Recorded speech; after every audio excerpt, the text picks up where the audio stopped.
Hello and welcome to Travels Through Time, the podcast made in partnership with Jordan Lloyd and Colourgraph.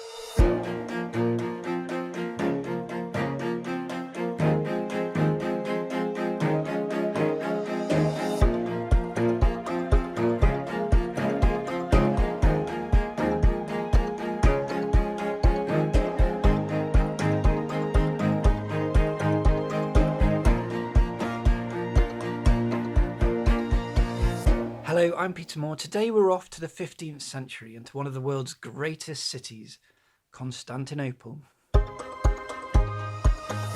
Though all other cities have their periods of government and are subject to the decays of time, Constantinople alone seems to claim a kind of immortality and will continue to be a city as long as humanity shall live either to inhabit it or rebuild it.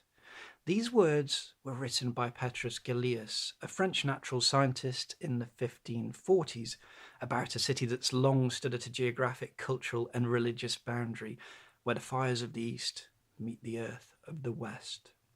Guiding us back to a crucial moment in the life of a city today we know as Istanbul is the award-winning writer Justin Marozzi. Marozzi studied history at Cambridge, but he's worked in the Middle East and North Africa for much of his professional life. This experience has informed a succession of highly acclaimed and best-selling books. The Man Who Invented History Travels with Herodotus and Baghdad, City of Peace, City of Blood are just two of them, but he's back with a new one now.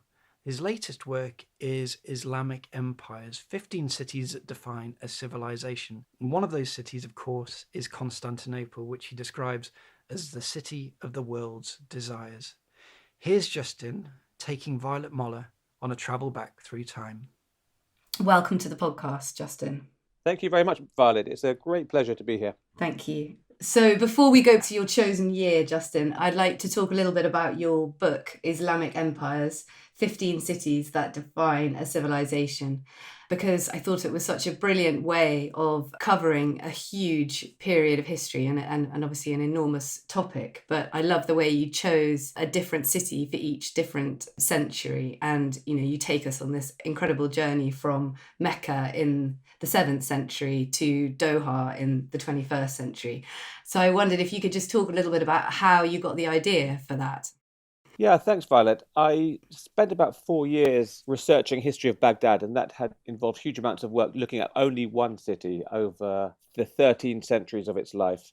I was keen to remain focused on the Middle East and to do another history on a similar large scale. But rather than looking at one city, I thought I would, of all the 15 centuries of Islam, from the Prophet Muhammad to the present day, focus on one city at a time, and specifically trying to choose periods in which the cities were either at their height of glory and power, in Islamic civilization, or equally and occasionally when these cities are at their lowest ebb or at a particular moment of drama, such as the fall of Constantinople to the Ottoman Sultan Mehmet in 1453. So I've tried to tackle it like that, century by century.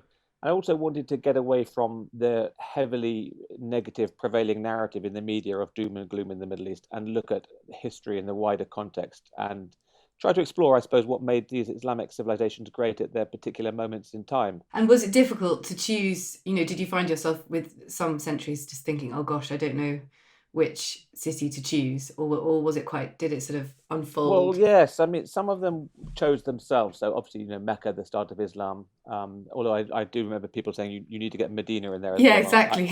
I had a rule, really. No country could have more than one city either. So it'd have to, it's a pretty tight list. It was something that came across, I thought, very well, profoundly in the book, was your personal connection to a lot of these places. So can you just tell us a little bit about, where you lived, perhaps your most favourite Middle Eastern city and what you did there? Well, it's funny because when I give talks about this book, almost every city I begin by saying, and this is one of my favourite cities. It sounds ridiculous. Baghdad, I lived through a year after the 2003 war, and that was actually a very dark time. Actually, it was in the middle really of the Al Qaeda insurgency.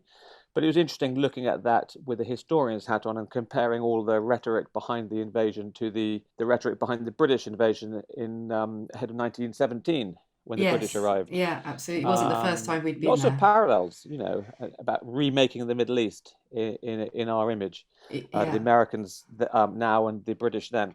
Well, I think let's begin now. Let's go to a specific year. Which year would that be? I'm going to go back to 1453 and the seizure of Constantinople by Sultan Mehmet II, also known in the West as the fall of Constantinople, of course. Yeah. So who was the Sultan? The Ottoman Sultan, who made it his business to take Constantinople in 1453, was a 21-year-old called Mehmet II, who had spent much of his childhood absolutely dedicated to his mission, one day, of taking Constantinople for Islam.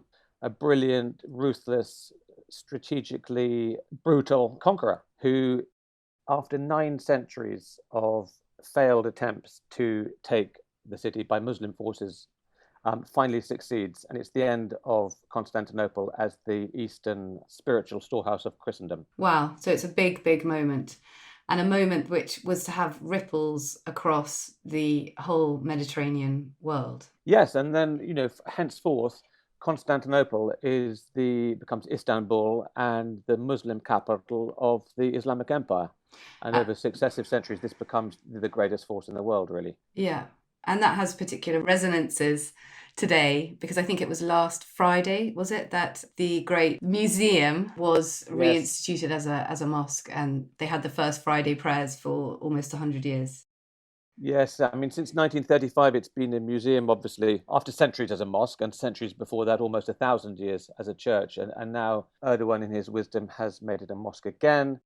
And I suppose it's interesting, there are these parallels, seeing Erdogan go to Friday prayers there, for me, evokes memories of Mehmet, the image of him saying the first Muslim prayers immediately after the fall of the city in 1453.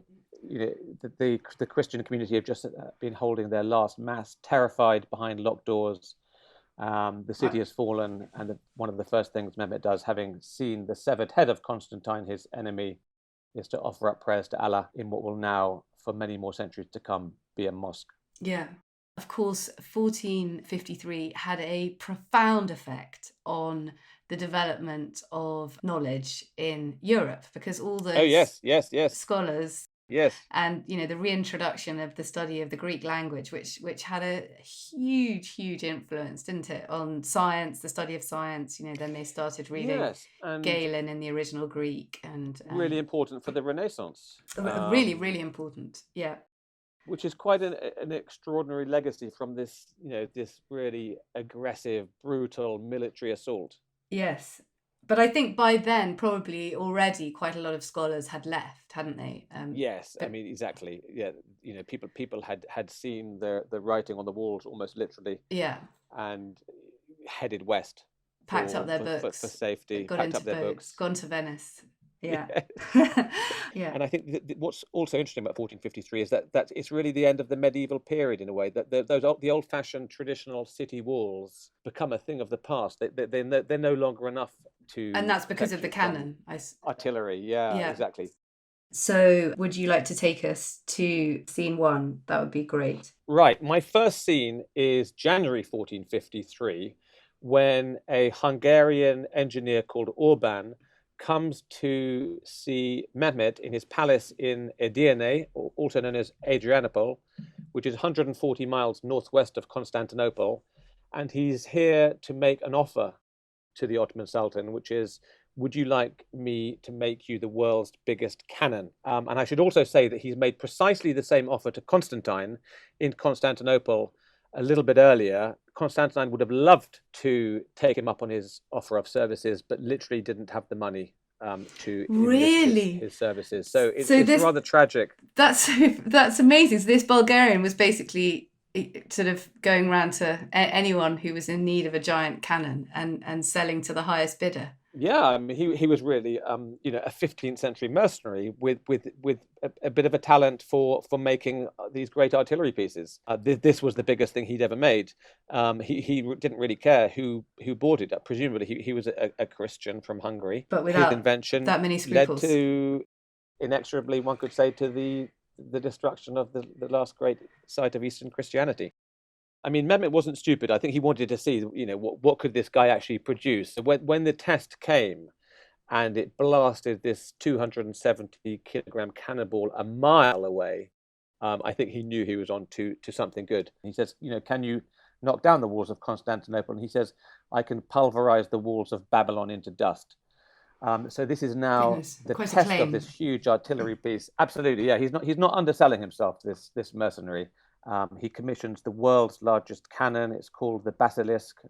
It's also called a monster, and the test firing is a huge success. It flings a cannonball that weighs between a quarter and a half a ton Oh my goodness. over a mile with an absolutely enormous thunderclap, which can be heard 10 miles away. And Mehmet thinks, that'll do nicely. We'll have some more cannons while we're at it as well. So mission accomplished. It's now a question of getting this enormous cannon to the walls of Constantinople to start battering away at the defenses. 60 oxen haul it 2.5 miles a day across a leveled road that I think several hundred men have been tasked to prepare. So again, incredibly careful planning, meticulous preparations. Mehmet means business, and he's determined to make his mark in history and to take this Christian city. And were cannons a new technology? I mean, was that something that, why was it this Hungarian that could particularly make cannons? Had he invented them, or? They're emerging steadily, and the technology is improving all the time. They have their serious problems as well, because it takes an enormous amount of time to reload, sometimes so much so that the defenders have an awful lot of time to repair the breaches while these things are being reloaded. Okay. They can also shatter or crack. It's a technology in its infancy, but this date is often seen as the end of the medieval period and an end to the time which has happened for hundreds of years or thousands of years, where cities can resist behind their walls. They can resist sieges with supplies of water and so on. Now they can be blown apart by increasingly violent artillery. So this is a sort of watershed moment in military history as well. Yeah, exactly. It's a big transformation moment. Wow. Artillery is going to start carrying the day from now on. Going right back to his childhood, we hear in the chronicles that even as a teenager, he was talking about the conquest of Constantinople. He was determined to make his mark on history. There's a young Venetian who left a little pen portrait of him, really, from 1453, and he said he was obstinate in pursuing his plans, absolutely right, bold in all undertakings, which we'll definitely see as this story unfolds, as eager for fame as Alexander of Macedonia. He burns with desire to dominate. And in a very few words, you have a sort of a clear picture of this man who is absolutely hell-bent on conquering Constantinople. He reads widely, he studies previous attempts and sieges to take Constantinople. Why did they fail? Some didn't use the naval fleets, and so on and so forth. And so he studies and studies and studies. Another aspect which I love, and the architectural remains are there today, is a fortress. In 1452, he starts building a fortress called Rumeli Hisari, the European castle. There's a better name for it in Turkish, which is much more evocative, of Boğazkesin, which means the throat slitter.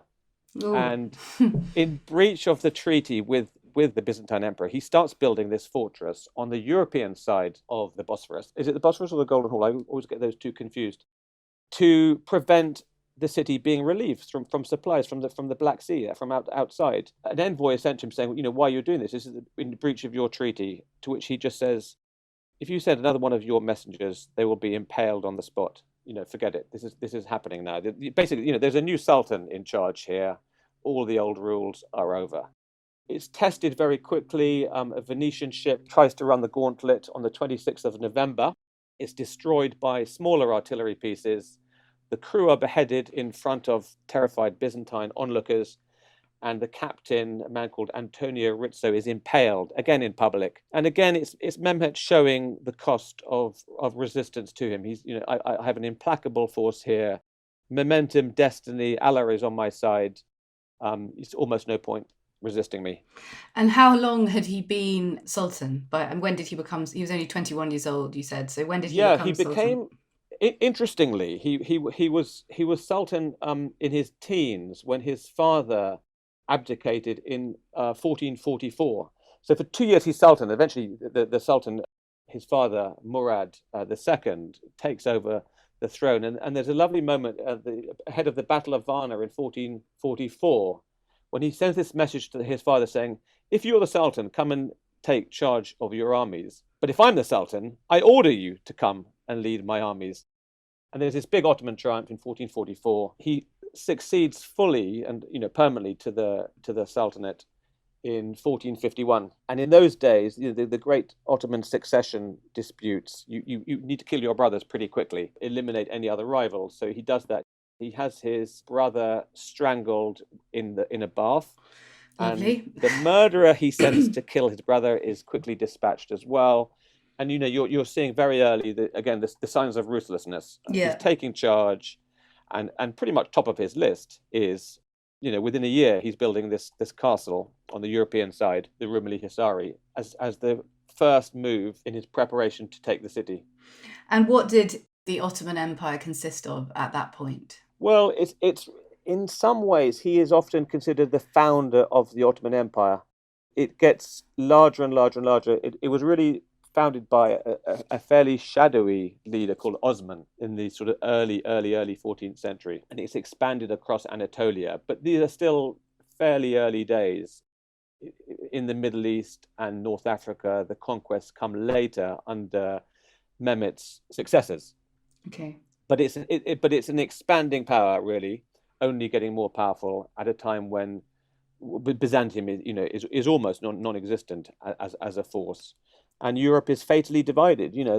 They know of Mehmet's plans. They know of the preparations, but these terrible divisions between the Orthodox and the Catholics prevent a united response from Christendom. And they watch in horror as this great Eastern city is left on its own, through their own inaction as well. Because you say in your book, there's this very poignant description of one of the earlier, I think is in 1399 or 1400. It's Manuel, isn't it? Manuel II. Who comes to England, the only Byzantine emperor ever to visit England, desperate for help. And apart from a few nice parties and jousts and revels, he leaves empty-handed.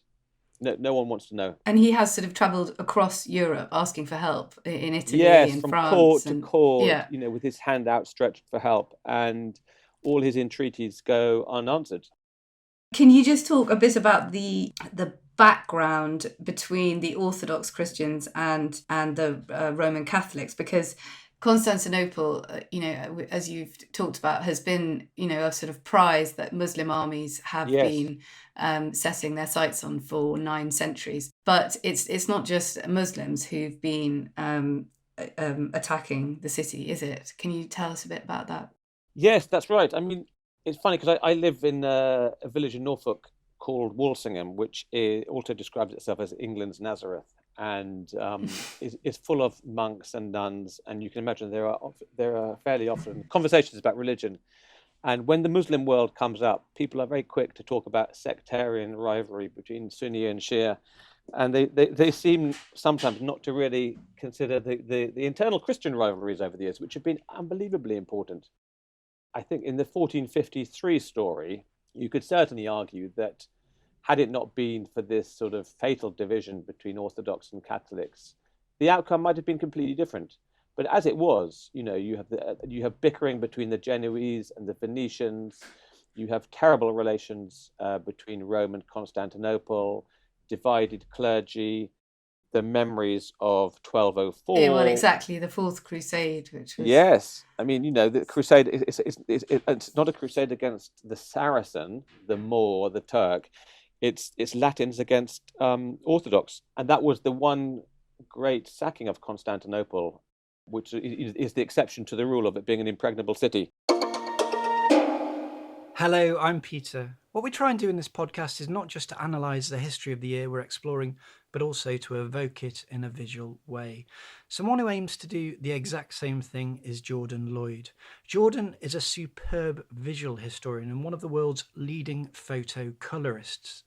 You might know a little bit about colorization already. The process involves finding old black and white imagery and transforming the image so the vivid reality of the actual moment is recovered. If you've looked on our website recently, you'll have seen some brilliant examples of Jordan's work. Striking portraits of Abraham Lincoln and Mark Twain, the streets of Chinatown in San Francisco in 1896, or, from last week's episode, a brilliant shot of the four smiling Beatles in 1964. All of these are transformed by revolutionary new digital processes. Travels Through Time is very proud to be partnering with Jordan. You can buy prints of his work at colorgraph.co. That's colour spelt the American way, COLOR, colorgraph.co. And if you enter the code TTT at the checkout, you'll get 10% off everything. They make wonderful presents, so do check out colorgraph.co. Wonderful. Okay, so that has very much set the scene. We've seen the preparations that Mehmet's been making. Why don't we go now to your second scene, which I believe is in April 1453? Yes. And that takes us right into the kind of midst of the siege. So can you Yes. describe a bit what it would have been like being in the city at this point and what the city would have looked like?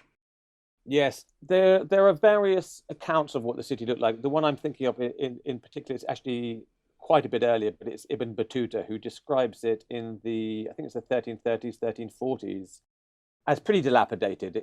He describes it almost as a succession of villages rather than a city proper.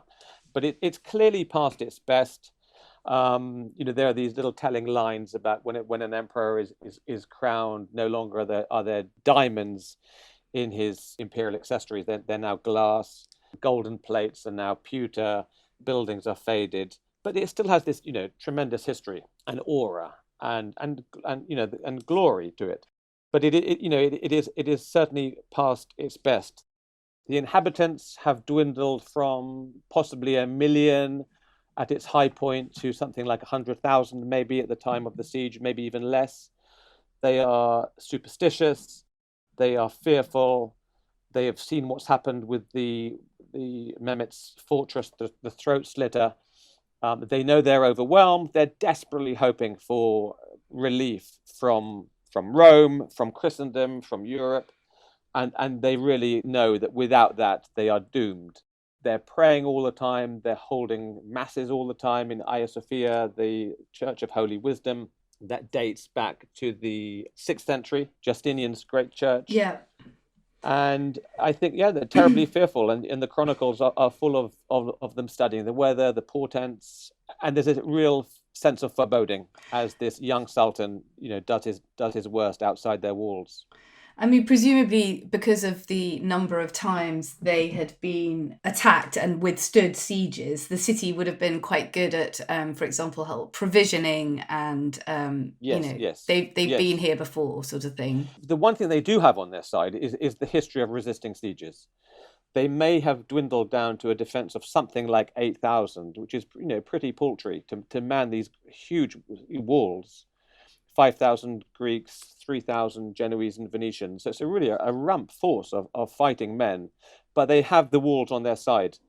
And is it not also true that that all the people in the city would have been involved? I think I read a description of women and children standing in lines, passing rocks along to then be thrown over the walls onto and frantically overnight trying to repair the damage wrought by Mehmet's cannons.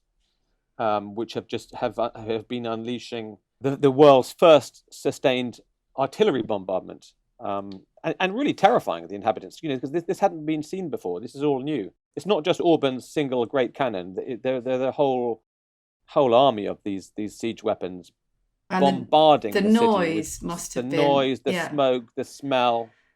Terrifying, completely terrifying. And I think I also read somewhere about the noise and how that was a really important part of medieval warfare, and actually that they would have had a lot of drums and trumpets. And I think both sides. I think didn't the Byzantines have a sort of an organ, a water organ that they would take out that would blare out music to kind of frighten the enemy and create this sense of chaos and terror. Yes, and that they had the spirit as well. They weren't just sort of on the receiving end of the invaders with their horns and drums and pipes and clashing cymbals. They had their own sort of musical defense almost, as it were. Yeah. And so the cannon has managed to damage the walls. Are Yes. they doing anything to try and shore up that damage? Do they? I think the other thing we have to say about the timing of this siege is that Constantinople has the walls on its side, and it also has time on its side. The Ottoman Sultan is a 21-year-old who has his detractors. There is an aged vizier called Halil Pasha, who is not very keen on this war at all. He thinks it's a terrible strategic mistake. He thinks the Sultan is a hothead. He's very cautious. And the longer this siege goes on, the more the rumbles of discontent are likely to grow and grow and grow. So Mehmet only has a certain amount of time in which he can take the city. If the repeated assaults and attempts to take the city fail, he is finished as a sultan. He could be killed, and never mind making a mark on history. He's just, he adds his name to this ignominious list of people who failed to take the city. So he has to crack on with this. There's a lot riding on it for him. There's absolutely everything riding on it. And just to backtrack a little bit, the siege began on the 6th of April. We've had a week-long artillery bombardment from the 12th to the 18th of April, with about 70 cannons lined up opposite the Mesotekion, the middle wall, which is identified by Mehmet as the weakest part of the city walls, roughly midway along the north-south line of the defences. The Theodosian city walls on the left. But they haven't broken through. They've had a couple of reverses at sea against the Genoese. Mehmet has been furious. He has ordered his admiral to be impaled publicly, despite the admiral fighting very bravely, and his commanders said, "Come on, please, a little bit of clemency." So he said, "Okay." That sounds like a bit of a silly decision. You can have In the 100 middle of the public battle. lashes. Yeah. Wait till after the battle. He simply did not tolerate failure. No. And he called his admiral a coward, and so he said, "Okay, I'm not going to impale you, but you can have 100 public lashes. You lose your rank immediately, and all your property has been confiscated. You're finished. Next, please."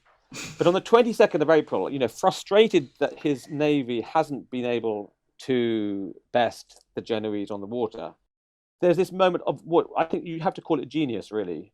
He can't get through this iron chain blocking off the Golden Horn, which would open up the eastern front to him and really stretch Constantine's defenders even more. So he has this brilliant idea to lift his entire fleet of 70 plus ships out of the water, up a wooden track greased with animal fat, up into the hills, further west, and then down again into the water on the other side of the iron chain, and literally without a fight, he has taken control of the Golden Horn. It's because they weren't expecting him to extraordinary to get around. There was no defense. No. Gosh. I mean, who would have thought that you could do that sort of military maneuver? It wouldn't have occurred probably to anyone else. These are huge vessels. Yeah. And the topography isn't particularly helpful. You have to push them uphill. And because he's a master of the sort of psychological warfare, the sailors are actually ordered to take their oars, fly all the pennants, and shout and scream with delight. And they're rowing through the air as these great vessels are hauled out of the water and up the hill. So it's like these ships are manned and rowing through thin air. And you can imagine that, again, the fear that would strike into the defenders of the city who are watching this unfold before their eyes from the city walls and the ramparts, that just, again, terrified. And they would quite possibly put that down to some kind of supernatural power. Yeah, I was starting to wonder, is God abandoning us? And this is a very important underlying feature of this whole situation, isn't it? Is the power of the Christian God versus the power of Allah. And yes, absolutely. I know that the Virgin played a very important role in the defense of Constantinople, and the sort of you said earlier that people in Constantinople were very superstitious and I know that she played a vital role in their defense, and they believed that she had a special connection with the city, and she was often seen during sieges sort of on the walls fighting on their behalf. Yes. There are these great visions and apparitions of her appearing at moments of great crisis for the city. And on the 25th of May, the city is in dire straits. Everyone knows that. And the decision is taken to parade an icon of the Virgin Mary through the streets. But then there's this god-awful, huge storm with thunder, lightning, hail, driving rain. The icon is dropped, it falls into the street in the rain. Oh The no. parade is called off. Again, this sense of doom is palpable. God is Not on possibly our abandoning side. us. God Yes, is yes. forsaking us. It must have felt like that, especially a thunderstorm. That's such a sort of it really feels like it's coming down from the heavens, doesn't it? Really terrifying. And then there's this great description as well of there's a terrible fog which is unusual. The inhabitants of the city see this strange unearthly light coming from the dome of Hagia Sophia and disappearing into the heavens. And it's read by the Christian defenders as God is literally abandoning us to our fate now.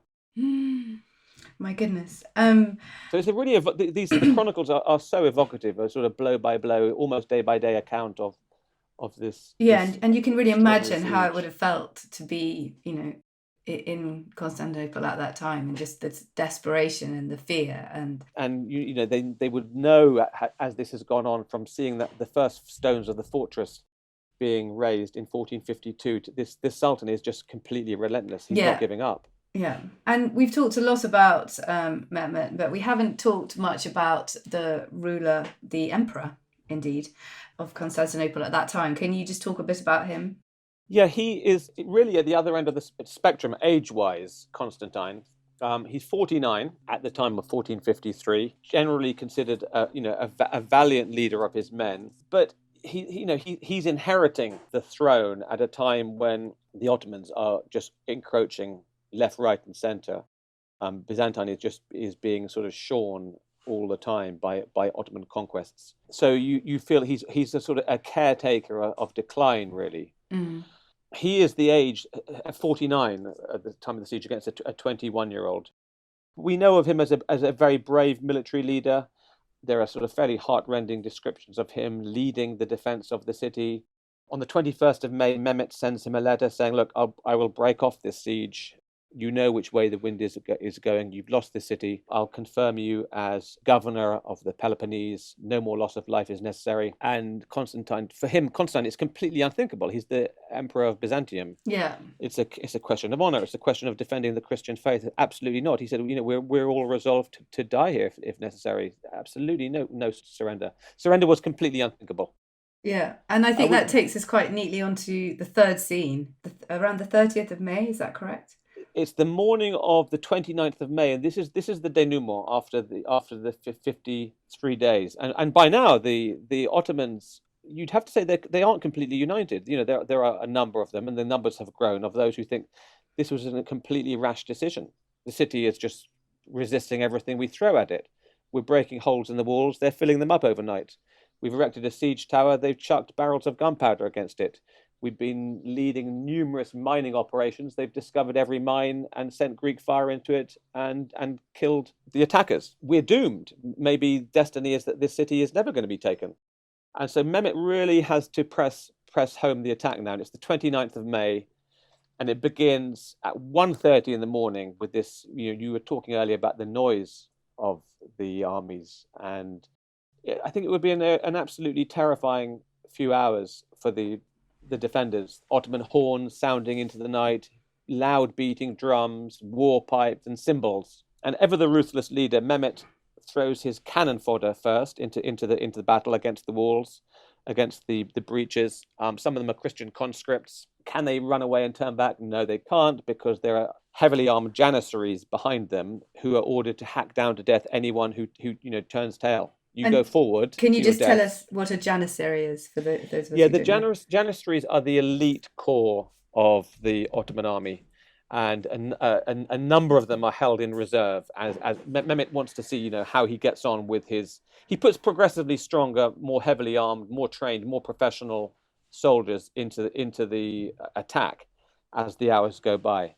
At 1:30 in the morning, that first attack is resisted. And then we know 2 hours later, at 3:30 in the morning, he puts his Anatolian heavy infantry into the mix. They break through the outer wall, but then they are cut down in what is called a killing terrace, which is literally the flat area of land between the walls. So now we get to 5:30 in the morning, first light, and still Constantine and his Genoese commander Giustiniani are valiantly holding off these increasingly desperate attacks. I mean, both sides would be completely worn out by now. It's been relentless. Yeah. And that's been Mehmet's tactic. He said, we're a big army.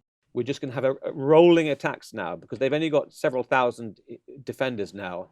They're exhausted. They're stretched to breaking point. We are just going to mount rolling assaults, and they keep going. But by 5:30, he still hasn't got through. And it's really like this was the gambler in Vegas now, just saying all in, and just putting everything left into the middle. And it's his elite reserve of 5,000 Janissaries, heavily armed soldiers, plus bowmen, plus lancers, plus heavy infantry. And then in this great story, there are two moments that are now instrumental in what happens next.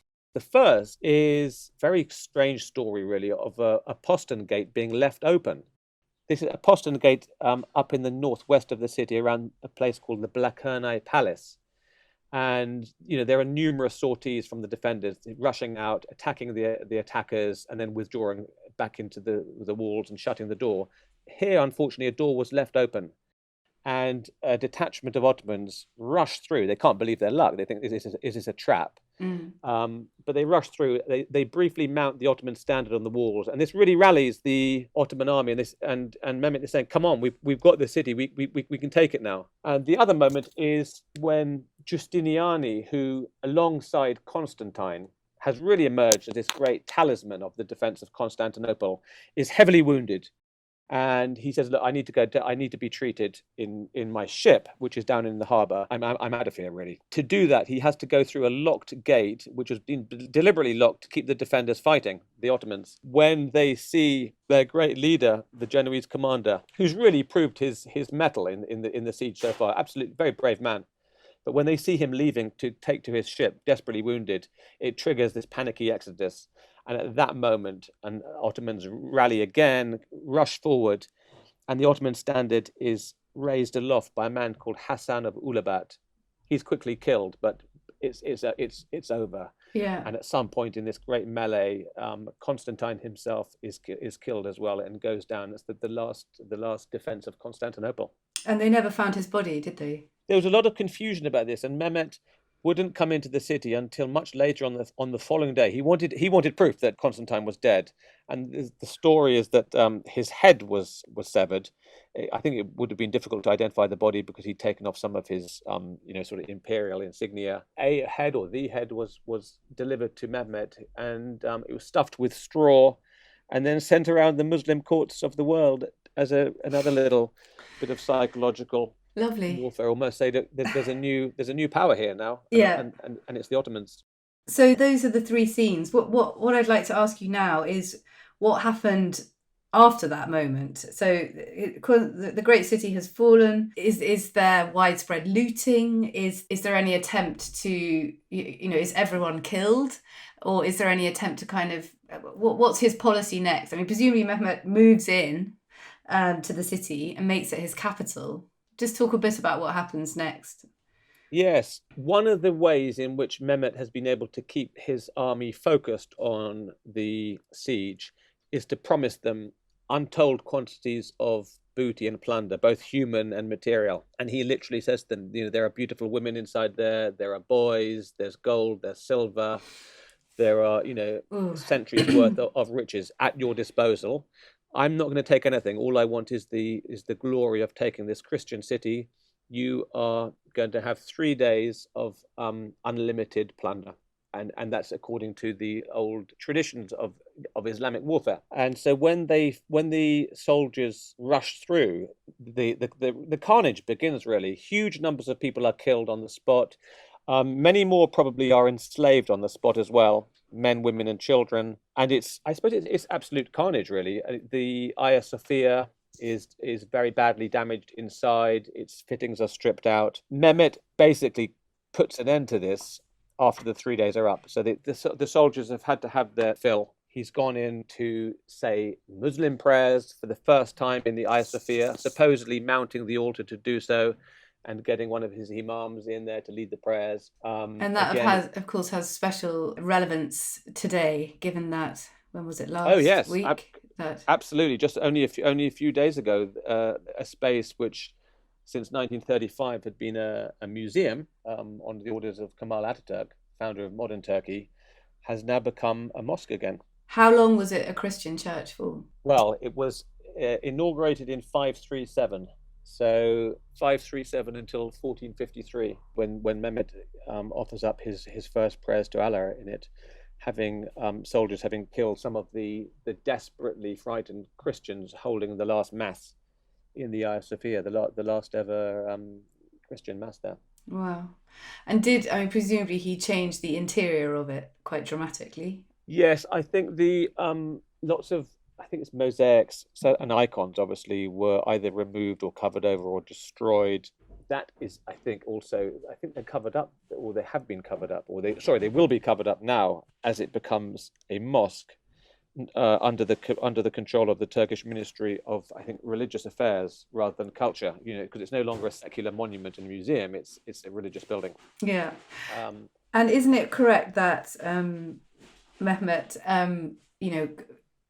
got craftsmen and was actually, once he'd sort of got control of the city, was quite sort of tolerant to people of other faiths. I believe that a community of Christians remained in the city. Is that yes, right? That's absolutely right. I mean, of course he's leading this conquest in the name of Islam, but he also sees himself very much as the successor to the Roman emperors.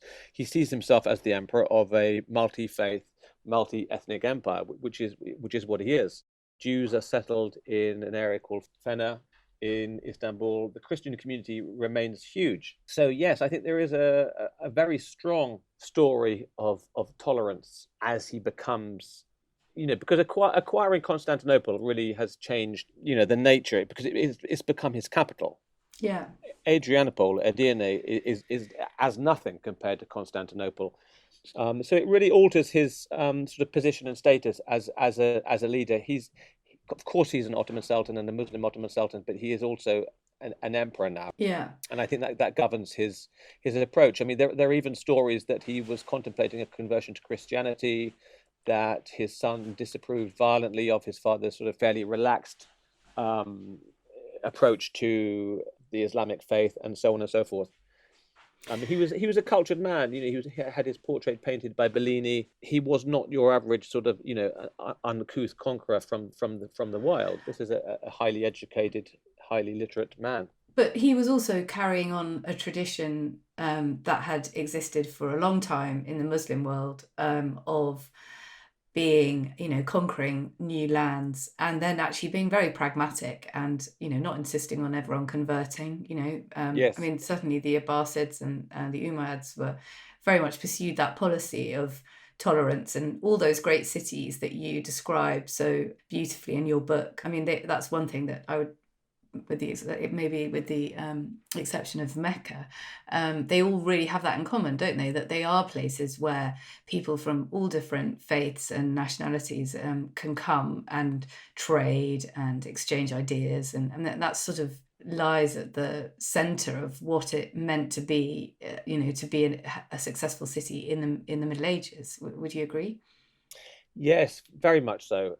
And although I don't think I was so much aware of this before I started the research for this book, but it became more and more apparent during the research and the writing of it that almost all of these cities at their greatest moments are places of great tolerance, actually, between the faiths and between often the ethnicities as well. And it's really, I suppose, when the Islamic city is at its most self-confident, there's a direct relationship, I think, between self-confidence and power and tolerance. And then, so if you sort of contrast that with 21st century Baghdad, highly sectarian, terribly dangerous place to be if you're Christian, no more Jews left. We might remember in 1917, 40% of Baghdad was Jewish. Today it's 0%. That is an extraordinary statistic. I had no idea. I mean, obviously this is changing, but I think the way that history has been taught, and I can only really talk about the UK really, because that's where I studied. But I remember even at university there was a course literally called The West and the Rest. Otherwise, the entire focus of 3 years studying history was largely on Britain. In fact, even with not even just Britain, it is often English. Yes. Maybe one paper on ancient Rome or ancient Greece. Yeah. And the rest of the world did not get a look in.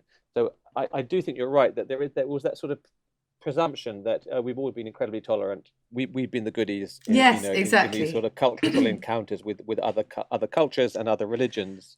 And aren't the Muslims dreadful? Historically, and that's a bit of a continuation of the medieval chroniclers talking about Saracens and bloodthirsty Moors and Yes, so on but and so forth. in your chapter on Jerusalem about talking about the Crusades. I mean, it's deeply shocking. Well, reveling in the bloodshed, but Yes, boasting yes. about riding up to they sort of claim they're riding up to their Up to their bridals in bridals. blood. I mean, in a mosque, yeah. slaughtering the innocents completely. I found that deeply shocking. I hadn't I hadn't read that description, and that reminds me of when George Bush Jr. used the word crusade, just blithely unaware of what that word means in the Middle East. Yeah. All these centuries later, that Muslims in that part of the world know exactly what a crusade means. Of course, and especially the inhabitants of Jerusalem. I mean, that's so much part of their history, isn't it? Absolutely. So there's one last question that I'd like to ask you, and that is, if you could choose one object to bring back with you from 1453 back to the present day, what would that object be? I think what I would like to take back is the great artillery piece, the enormous cannon nicknamed the Monster. I think he also called it the Basilica, made by this very talented Hungarian engineer called Orban, which was really instrumental, I think, in the ultimate success of Mehmet. It was certainly part of his arsenal, and he used it to tremendous effect. And I think it would be quite a chilling monument to have. Definitely. You could have it in your garden as a conversation piece. Oh, thank you very much indeed. I've really enjoyed talking to you today. Thanks so much, Violet. Yeah, likewise. Really good fun. Thank you. Thank you. That was Justin Marozzi guiding Violet Moller through the dramatic events of 1453 in Constantinople. If you'd like to read more, Justin's book is called Islamic Empires, 15 Cities that Define a Civilization. So you can not just read about Constantinople, but you can also read about Mecca, Cairo, Fez, Samarkand, and many more as well. It's published in paperback by Penguin this week. If you'd like to see images that relate to the scenes that we've explored in this episode and to read little biographies of the characters involved, then please head to our website, tttpodcast.com. You can have a look at our cool new timeline there as well. It's a full illustrated chronology of all the episodes that we've done so far, and Marozzi slips in between Thomas Penn's episode on Richard III in 1483 and Luke Pepera's recent one on Mansa Musa in 1325. It's great fun to scroll through, and also a wonderful way of finding episodes from your favourite period of history. We're now 5 episodes into our 3rd season and enjoying ourselves very much, but there's lots more exciting material ahead of us. If you'd like to follow along on Twitter, we're at @TTTpodcast_, or you can just keep track of the new episodes by subscribing to our feed on Apple Podcasts and all the other usual places. We'll be back with more next Tuesday. Thank you very much for listening today. Goodbye.